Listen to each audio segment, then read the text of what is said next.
Salut, c'est Ben et bienvenue dans ce tutoriel où nous allons voir en Solidity les structures de contrôle. Ces structures de contrôle vont nous permettre de voir si les entrées saisies par l'utilisateur sont conformes ou non.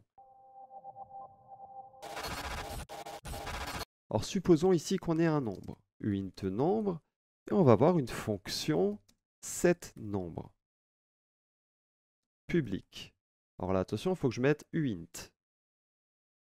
Voilà. Et là, je vais dire si le nombre rentré par l'utilisateur est égal à 10, alors je vais faire un revert. Le nombre ne peut pas être égal à 10. Et ensuite, je vais continuer en faisant nombre égale nombre. Alors, qu'est-ce que va faire ce bout de code? En fait, ce qui va se passer, c'est si le nombre rentré en argument de la fonction, donc le nombre rentré par l'utilisateur est égal à 10, alors il va arrêter là l'exécution de cette fonction, hein, et du coup, la fonction va s'arrêter ici, à la fin.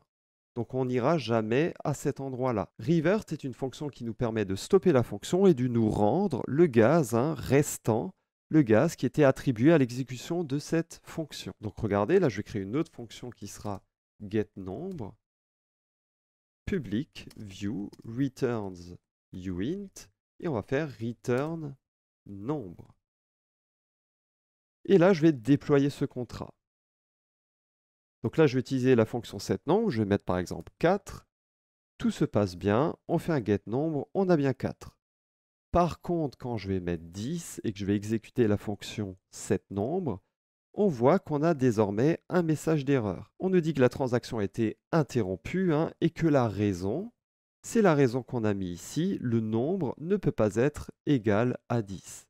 Le nombre ne peut pas être égal à 10 ici. Donc là, quand on va faire un getNombre, on voit que mon nombre est toujours égal à 4.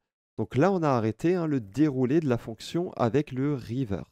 Cependant, ça c'est un peu une vieille manière de faire parce qu'il y a une nouvelle manière de faire où on pourrait utiliser require. Et require rend aussi le gaz restant si la fonction s'arrête. Donc au niveau du require, on va dire que le nombre qui est rentré en argument de la fonction ne peut pas être égal à 10, donc il doit être différent de 10. En fait, require, ça veut dire requis. Donc ce qui est requis ici pour que la fonction continue de se dérouler, c'est finalement que le nombre soit différent de 10. Ici, le nombre n'est pas différent de 10, donc si le nombre est égal à 10, on va dire le nombre ne peut pas être égal à 10. Voilà. OK. Donc on va déployer ce contrat. On va mettre ici dans setNombre 4. OK, tout fonctionne. On fait un getNombre, c'est bien égal à 4. Par contre, si ici j'indique 10, alors désormais il me dit que ce n'est pas possible. Il ne peut pas assigner la valeur 10 au nombre. Et il nous indique la raison, le nombre ne peut pas être égal à 10. Donc quand je vais faire un getNombre ici, ça ne va pas nous retourner 10, mais l'ancienne valeur, puisque avant, la fonction s'était arrêtée. Donc ce qu'il faut savoir au niveau de require, c'est que ça rend le gaz si quelque chose s'est mal passé. Ça sert à valider les données utilisateurs transmises. C'est aussi utile pour valider l'exécution d'une opération en fonction de si l'exécutant de la fonction est propriétaire ou pas. Ça, on le verra dans la prochaine vidéo. Et ça est utilisé en général et souvent en début de fonction. Et vous avez aussi assert qu'on ne va pas trop développer ici, tout simplement parce que ça ne rend pas le gaz si quelque chose s'est mal passé.